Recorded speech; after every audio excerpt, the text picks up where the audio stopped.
Il est 6 heures du mat et on se retrouve aujourd'hui pour une mini-série en collaboration avec Ecominero, l'éco-organisme au cœur de la filière BTP.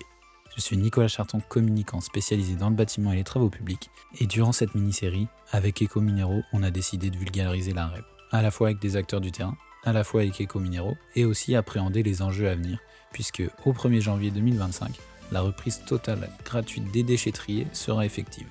Alors, installe-toi confortablement, choisis ta boisson chaude préférée, et profite de cette belle série.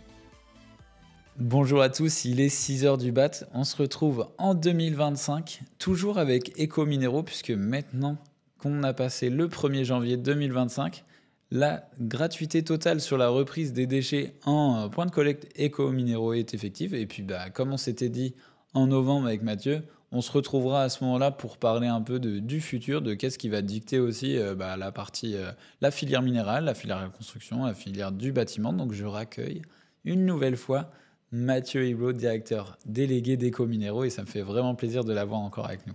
Salut Mathieu. Bonjour Nicolas et bonne année. Mais écoute, on se retrouve en 2025 après avoir parlé REP en 2024, accompagné aussi un de vos acteurs sur le terrain qui est venu nous présenter aussi comment ça s'était mis en place chez lui, comment il ressentait aussi le service, à la fois Ecominero, mais le service global d'une reprise des déchets, comment il le transmettait. Maintenant, on va aller dans le futur parce que ça y est, la gratuité totale est passée, mais la REP et tout ce qui traite des matériaux de la construction, du réemploi, du recyclage, ça ne s'arrête pas au 1er janvier 2025. Donc il faut bien qu'on se projette un petit peu, non? Ah bah complètement. De toute façon, c'est un cycle qui va être très très long, hein. On en avait discuté la dernière fois. On a pu démarrer en fait au mois de mai de 2023. On est sur une activité en plus qui est encadrée par les pouvoirs publics et qui nous ont fixé un cahier des charges pour 2028. Donc Ok. voilà, on a déjà en fait une trajectoire qui sera mesurée au 31 décembre de 2027. Et au-delà de ça, on va même préparer la future autre échéance, parce que c'est des pas de temps de 6 ans. Donc on va être sur plusieurs cycles. Mais il est vrai que là, on vient de franchir un nouveau cap avec le 1er janvier 2025, où on introduit de nouveaux services, on prend en charge plus de déchets, et donc c'est une nouvelle étape. Très clair. Du coup, là, on va parler du coup dans le futur. Comme je te disais, moi, là, ce que j'ai envie de faire, c'est, on a parlé de la situation globale du secteur, mais là, on va aller sur des enjeux du coup du secteur dans le futur, avec toutes les actions que vous allez pouvoir mener, mais aussi sur des actions que vous menez, vous, juste et seul. Ecominero, je dis seul, mais au final, on avait rappelé que dans cette aventure Ecominero, c'est énormément de monde qui sont rassemblés. C'est quoi les prochains enjeux, maintenant que vous avez passé ce côté gratuité, reprise totale des déchets? C'est quoi ce qui dicte la roadmap, le calendrier des co-minéraux, là, à la fois en ce début d'année 2025 et puis jusqu'à 2028? Est-ce que vous avez déjà des échéances claires d'ici 2028? Oui, claire, assez précise. C'est vrai que jusqu'à présent, quand on évoque la REP, on pense surtout reprise des déchets, gratuité, mais ça ne s'arrête pas qu'à ça. Alors, le service, en fait, il est très important d'avoir un maillage de points de reprise où chacun peut se défaire gratuitement de ses déchets. Alors, cette gratuité, elle existait déjà en fait dès 2023 pour les artisans quand ils avaient à se déplacer dans une déchetterie ou un point de vente de distributeur. Et puis, il restait sur les plateformes de recyclage, qui sont des plateformes vraiment industrielles pour les très grands chantiers, un reste à charge, c'est-à-dire qu'une partie était encore facturée Ouais. aux détenteurs de déchets, mais ça, c'était un choix qui avait été fait par le cahier des charges, de se dire qu'on devait monter progressivement dans le déploiement de la filière pour que les coûts qui sont inhérents à celle-ci soient redistribués sur les produits progressivement. Donc c'est là où on a franchi en fait cette étape du 1er janvier, où maintenant, même sur les plateformes de recyclage, la reprise est gratuite pour tout déchet. Donc ça, c'est notre structure, notre organisation dans les territoires qui s'est faite dès le 1er mai et puis qui s'est complétée jusqu'à encore aujourd'hui. En parallèle, on a des offres et des services complémentaires, et notamment, c'est une offre en fait de collecte qu'on a appelée en entrepôt. Ok. C'est une collecte qu'on va encore développer sur cette année, qui est offerte aux artisans, où on n'est pas sur le chantier, mais on est chez eux, dans leurs installations. C'est pour ça qu'on l'a appelé entrepôt. Ouais. C'est quand ils peuvent en fait massifier des petits flux de différents chantiers. Au lieu de se déplacer systématiquement vers une déchetterie ou en tout cas un point de reprise, ils ont une capacité à mettre cela en fait dans une benne dès lors qu'en fait ils sont correctement triés. Et puis du coup, nous on organise les évacuations vers nos filières de recyclage. Donc c'est ça aussi en fait le dispositif, c'est qu'il s'élargit en termes de services. Et puis pour nous, pour que ce service aussi soit partout et dans tous les territoires, ben on a essayé aussi de mesurer la bonne couverture de celui-ci, de se dire qu'à un moment donné, l'artisan ou le professionnel doit en fait se déplacer dans un rayon qui ne doit pas être plus éloigné en fait de X kilomètres ou de telle durée de transport. Et pour se dire, voilà, chacun en fait a un service équivalent partout. Et si ce n'est pas le cas, et on a commencé à qualifier en fait ces territoires de zones blanches, ce serait en fait des zones déficitaires d'installation. Bah maintenant, pour nous, ce qui va être très important sur 2025, c'est de compléter le dispositif si jamais on estime voilà, qu'il y a un déficit d'installation pour faire que chacun en fait, ait une équité de services en tout point du territoire. Donc c'est ça en fait aussi ce sur quoi en fait, on va travailler pour ce qui est de la collecte et de la reprise. Mais la REP, après, c'est plein d'autres missions. Des missions sur l'éco-conception des produits, sur leur recyclabilité. Et donc, c'est ça aussi qui fait partie de notre feuille de route de cette année. Mais si on s'arrête juste sur cette partie de démultiplication, au final, des points de collecte, parce que du coup, comme tu dis, un point de collecte, ça nécessite un point fixe dans une région ou dans un contexte territorial qui n'est pas forcément équitable partout sur le territoire, que ce soit en France ou France métropolitaine ou dans les dom-toms. Et ça permet pour vous, en tant qu'éco-point, de aussi sortir, décloisonner cette collecte, des points de collecte, et d'aller carrément au plus proche, encore plus proche finalement, d'un maillage territorial qui est multiplié par 2 finalement. Quand tu as un point de collecte, tu arrives à aller avec ton offre en entrepôt, avoir un entrepôt qui est entre je sais pas quelle distance des chantiers, d'une métropole ou autre, mais tu te dis que au moins tu es toujours à X kilomètres d'un point de collecte et tu es toujours à X kilomètres d'une reprise gratuite finalement, puisque c'est ça aussi qui est intéressant, c'est de se dire on va limiter à la fois les coûts, limiter les déplacements, etc. quoi, en termes de... Pour un artisan, dans nos réflexions, c'est de se dire qu'on doit limiter en fait son temps, sa durée, d'optimiser finalement dans sa journée la part qu'il doit consacrer en fait à l'évacuation de ses déchets dans des installations agréées. Et donc c'est de se dire voilà, au plus c'est environ 15 minutes, ou au bout de 15 minutes il doit trouver en fait un point de reprise.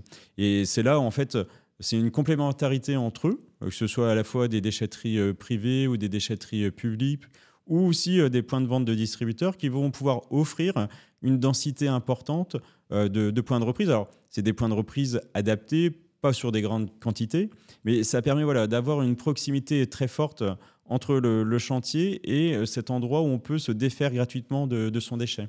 Oui, c'est vraiment d'aller au-delà. En fait, on ne se limite pas juste à une collecte. On va essayer de démultiplier le service, démultiplier la chose pour que ça se diffuse et qu'on atteigne encore plus à la fois de déchets revalorisés, parce que du coup on va aborder aussi ça, je pense, aujourd'hui, c'est qu'on va parler seconde vie quand même, parce que là on a parlé beaucoup de récupération, collecte et tri, mais là en fait ce qui était le sujet aussi de la filière au moment où vous aviez créé Éco-Minéraux et toute cette dynamique autour de la REP, c'est que le mieux, c'était de pouvoir réutiliser ces matériaux pour en refaire des minéraux et justement réintégrer, à la fois que ça soit du béton qui vienne se réintégrer. On voit beaucoup de nouveaux bétons biosourcés. Je pense à énormément d'acteurs qui sont sur le secteur, notamment un acteur que je vais citer, clairement Materop, qui est dans le sud de la France, dans les Landes, qui fait du béton et de l'argile biosourcée, des nouveaux matériaux qui sont justement venus de cette démarche de recycler des matériaux qui étaient déjà existants, puisqu'on l'a dit aussi, c'est que les matériaux ont une longue vie. Et là, maintenant, votre enjeu, c'est de prolonger cette vie sur une première existence, donner une deuxième existence aux matériaux que vous avez pu collecter. Et les 10 millions de tonnes, par exemple, peut-être que dans les 10 millions, il y a un peu qui passe à la trappe, mais le but, c'est d'en renouveler le maximum, quoi. Oui, et c'est clairement en fait l'objectif qui nous est fixé et que l'on partage totalement. C'est qu'on arrive d'ici 2028 à valoriser plus de 90% des déchets inertes qui sortent des chantiers du bâtiment. Et on a cette chance que cette filière s'était déjà prise en main avant même que la REP se mette en place.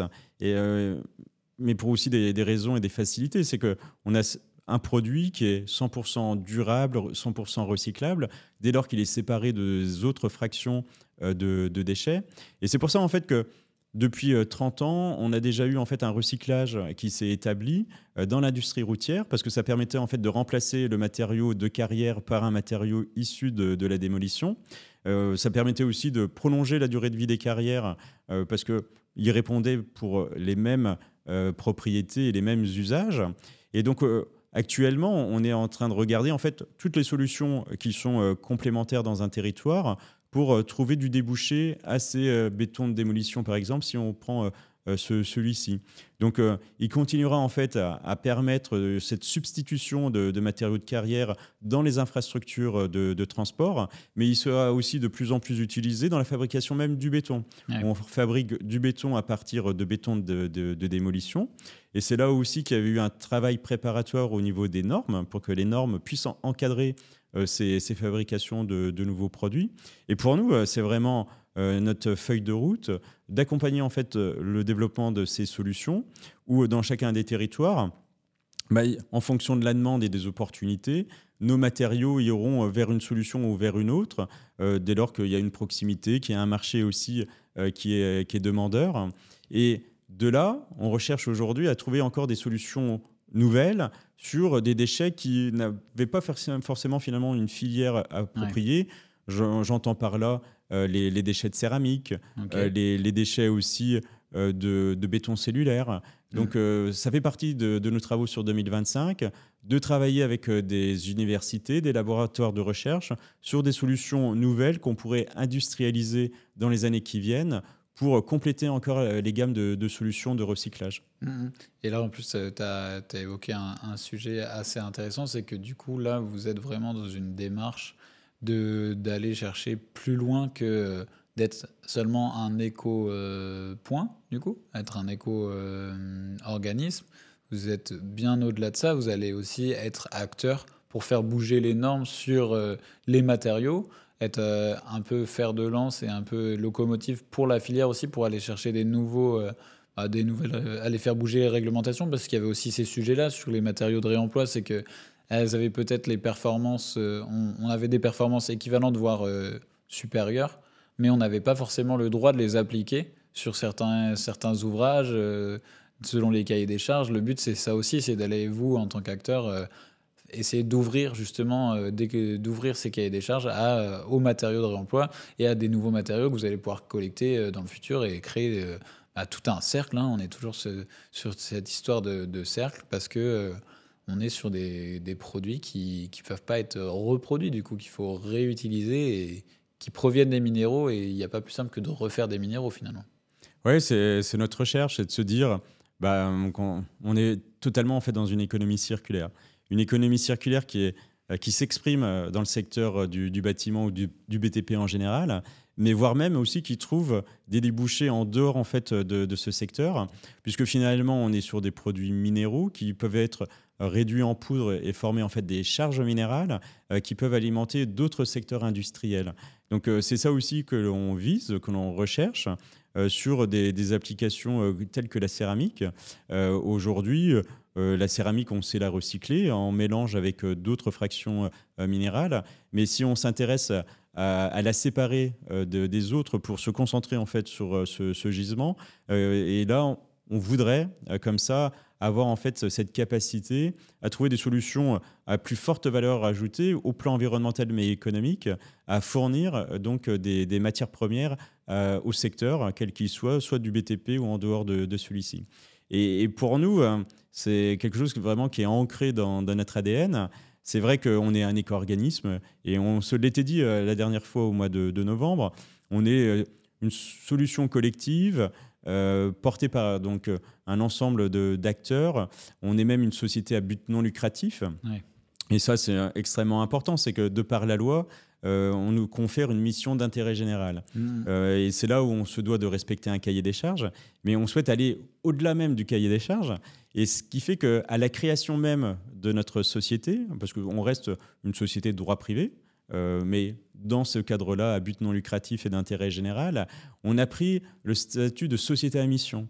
On a voulu rentrer aussi dans cette démarche à la création d'Ecominero, que dans ces statuts, on lui a défini en fait une raison d'être qui est là pour accompagner les territoires dans ce développement en fait de la préservation et de solutions de recyclage, mais avec des objectifs environnementaux et sociaux beaucoup plus poussés que ceux du cahier des charges. Et c'est ça notre challenge aussi, c'est en fait de chercher toutes les solutions possibles pour ancrer véritablement cette économie circulaire.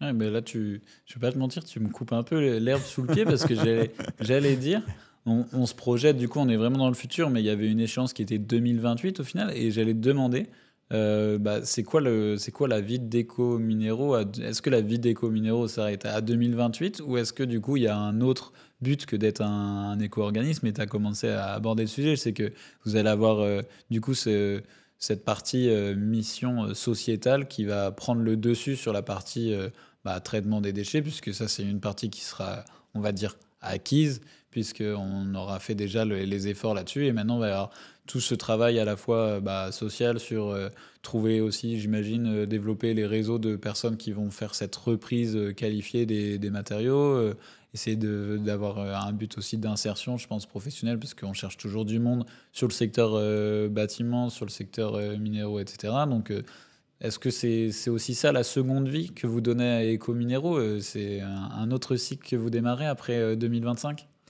C'est donner de la seconde vie à l'ensemble de nos matériaux. Alors, à la fois assez proche, mais encore éloigné de 2028. Il y a encore beaucoup de chemin à parcourir. Et puis, au-delà de cette échéance, on aura une autre feuille de route qui va s'établir. Mais d'ores et déjà, en fait, sur cette année, c'est qu'on accompagne et on va diffuser tout progressivement en fait, des lignes directrices en termes d'éco-conception des produits. Ça, c'est quelque chose qui est intrinsèque aussi à une filière REP, qui a été fixée par la loi qui a apporté ce dispositif. C'est que tout industriel doit avoir formalisé sa démarche d'éco-conception et même de prévention des déchets. Et donc, aujourd'hui, on va leur proposer un cadre méthodologique qui vont pouvoir en fait renseigner pour nous faire savoir quelles sont leurs trajectoires à chacun des industriels pour faire avancer eux-mêmes leurs solutions constructives dans les années futures. Et pour nous, on va avoir un travail d'analyse, de consolidation en fait, de ces informations pour les partager au grand public. Ça fait partie aussi de nos missions, de donner en fait, de la visibilité en fait, à ce travail fait par l'ensemble de nos industriels, naturellement de rapporter aussi auprès des pouvoirs publics. Mais voilà, on est en train aussi d'additionner, de franchir des nouveaux caps en élargissant nos missions et avec ces échéances qui sont nouvelles sur 2025.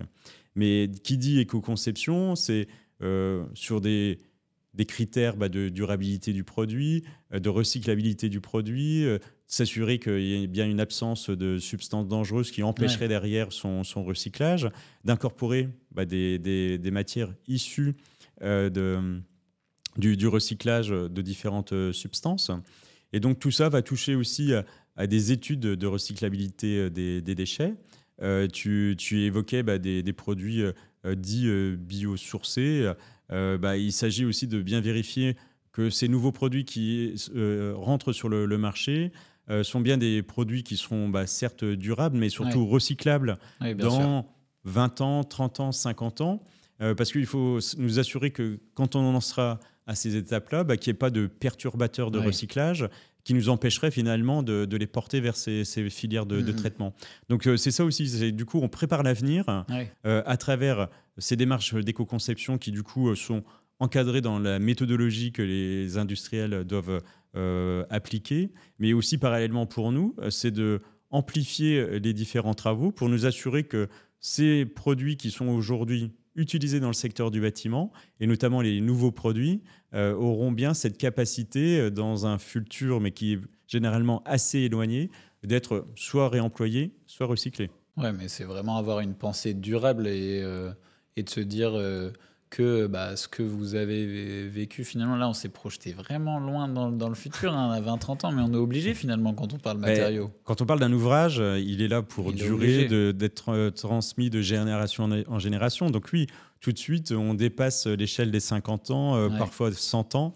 Donc ça demande à se projeter. Ouais. Donc aujourd'hui, on a des échéances à 2028, mais ça, c'est le cadre réglementaire. Mais Oui. nécessairement, on doit bien en fait, dépasser celui-ci pour se projeter à l'avenir. Et ça, ce cadre réglementaire à 2028, j'imagine qu'à 2028, il y aura un autre cadre qui va se mettre en place parce que j'imagine que c'est une filière qui ne va pas se cantonner à ce qu'on lui met en cap à 2028 et même la partie législation, je pense, et aura le temps d'évoluer. Au final, j'ai l'impression qu'on évolue toujours beaucoup plus vite quand on se projette comme ça, mais j'imagine le discours des anciens qui étaient là en, je sais pas, les précédentes REP et qui se disent, ah ouais, d'ici... Enfin, ils s'imaginaient même pas qu'est-ce qu'on allait faire avec la REP 2023, parce qu'ils étaient peut-être à la REP 2013. Et là, imaginons qu'on soit à une autre REP et ils doivent se dire, mais ils ont fait tout ça déjà et nous, on doit refaire à chaque fois. C'est en perpétuelle évolution, finalement, ces côtés-là dans le secteur. C'est un secteur qui doit continuellement évoluer et une filière qui va continuellement évoluer, même si on est quand même sur une filière où la ressource est quand même limitée, finalement. Et c'est ça qu'on essaye de pallier en faisant ce genre de démarche. C'est qu'on est sur une ressource, oui, qui est non renouvelable. Ouais. Donc, elle est extraite principalement des carrières. On la mobilise dans les constructions qui nous permettent de vivre dans un habitat de qualité, d'avoir des infrastructures aussi de transport de bon niveau. Mais c'est là où cette ressource qui est mobilisée a finalement ce potentiel, dès lors qu'on vient à modifier le bâtiment ou l'infrastructure de transport, à pouvoir la remobiliser dans d'autres travaux parce qu'elle est recyclable, je dirais quasiment à l'infini. On est sur un matériau en fait, qui est dit inerte, qui est stable dans le temps, qui conserve ses propriétés intrinsèques. Ouais. En tout cas, c'est tous les enjeux derrière aussi de l'accompagner par les contrôles clair. Et les normes pour montrer que, notamment, et c'est là où par rapport aux échéances d'après 2028, on accompagne par exemple la filière de réemploi. Ouais. Aujourd'hui, ce qui est très très bien structuré, c'est le recyclage. Parce que ça s'est fait déjà depuis presque 30 ans, où des industriels ont pris à bras-le-corps le sujet, ont investi dans ces procédés. Et donc, ce qui nous a permis aujourd'hui aussi de rentrer pleinement dans le dispositif de la REP et d'avoir atteint l'année dernière 10 millions de tonnes de déchets recyclés. Mais parallèlement, parmi ces défis, il y a celui du réemploi, c'est de se dire le matériau, le produit que l'on démonte, que l'on déconstruit d'un ouvrage, on va en fait lui redonner la même fonctionnalité, le même usage dans un autre chantier. Et c'est ça qui est un véritable défi, c'est de se dire une brique, est-ce qu'on peut en fait démonter un mur de briques, séparer en fait le mortier qui a permis donc de les maintenir entre elles, pour que ces briques retrouvent une même fonctionnalité, un même usage qui a été le leur depuis déjà 10 ans, 20 ans, 30 ans. Et donc là, il y a un champ en fait, d'études gigantesque. On a eu aussi une très grande satisfaction l'année dernière d'avoir lancé différents appels à projets pour qu'on puisse accompagner les acteurs du bâtiment sur ces questions de réemploi et aussi de soutenir financièrement des entreprises qui ont cherché aussi à innover pour trouver aussi finalement des outils, des machines, des solutions qui nous permettent de passer à une échelle plus industrielle parce que ça demande en fait de traiter bâtiment par bâtiment, ouvrage par ouvrage. Donc on est en fait sur du prototype quasiment. On n'est pas à fabriquer des produits sur des lignes de production en continu. Exactement, comme tu le dis. C'est au chantier, quoi. Et là, il y a déjà en fait du réemploi qui se faisait, qui était aussi pas forcément très connu, de réemployer des tuiles. Ça s'est toujours fait depuis qu'elles existent. C'est vrai. Le couvreur a ce savoir-faire de détecter les tuiles qui ont encore cette capacité à remplir l'usage qui est le leur. Mais maintenant, on s'intéresse aussi à des produits, des matériaux qui sont plus structurants dans les ouvrages, tels que la brique.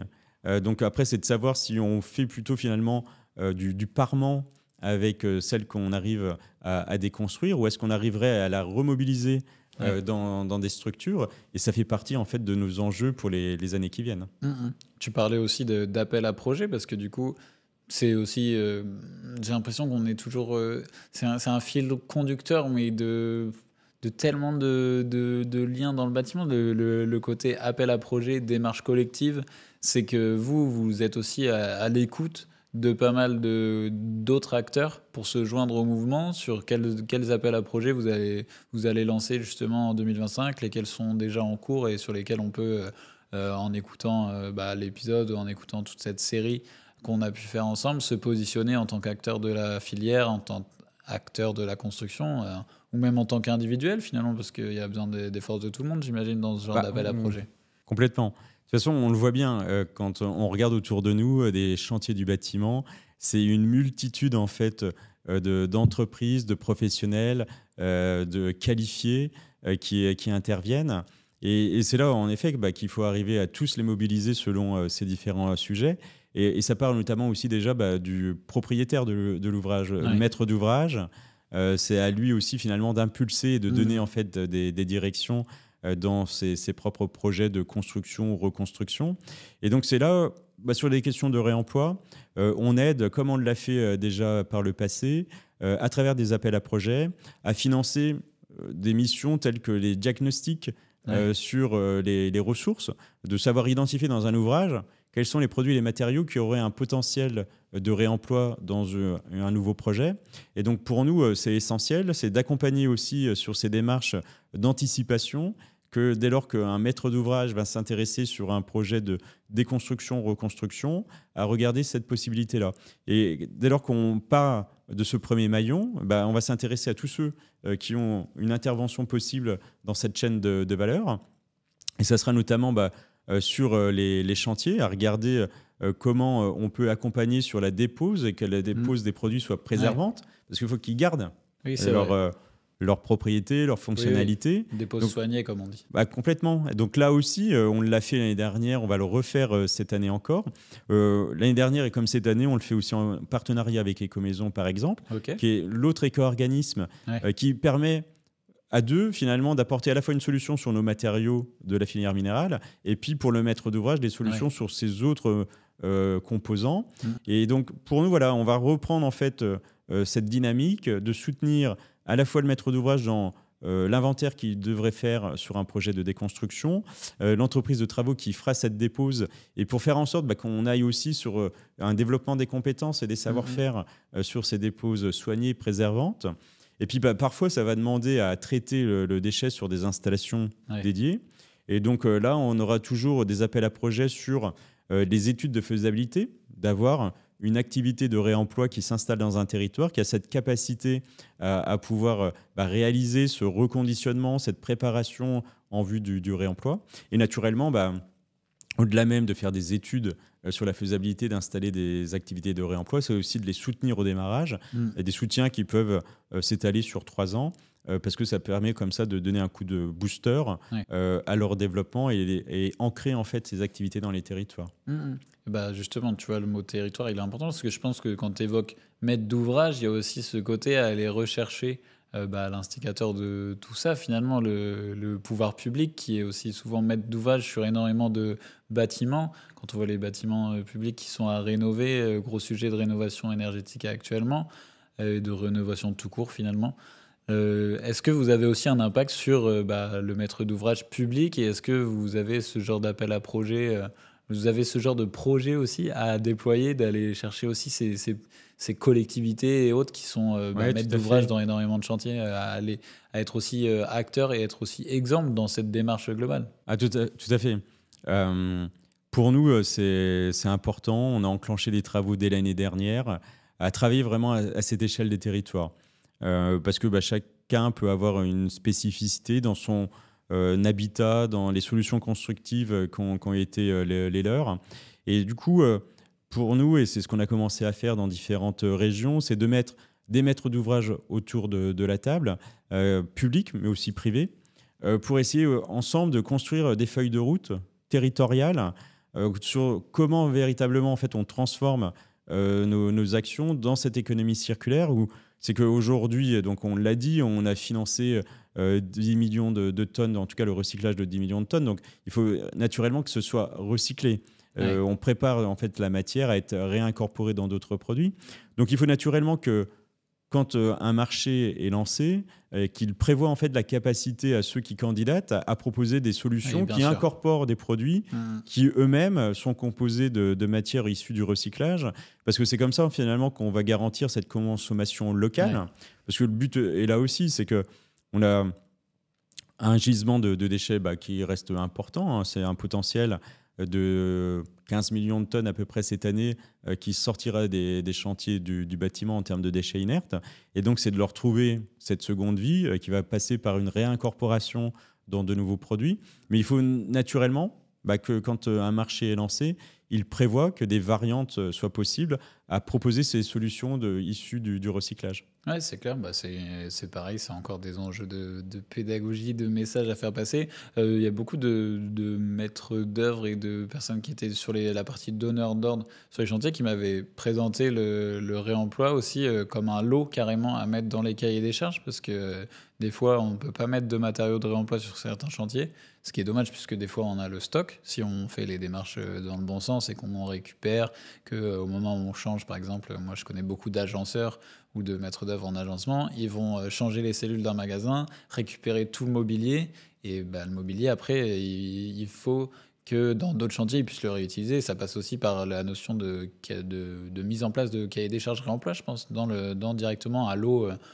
Je ne sais pas comment on pourrait l'appeler, tu vois, il y a des lots zéro réemploi dans la démol, il pourrait y avoir le lot zéro recyclage, ou mobilier recyclé ou matériaux recyclés dans les futurs ouvrages aussi qui peut se faire.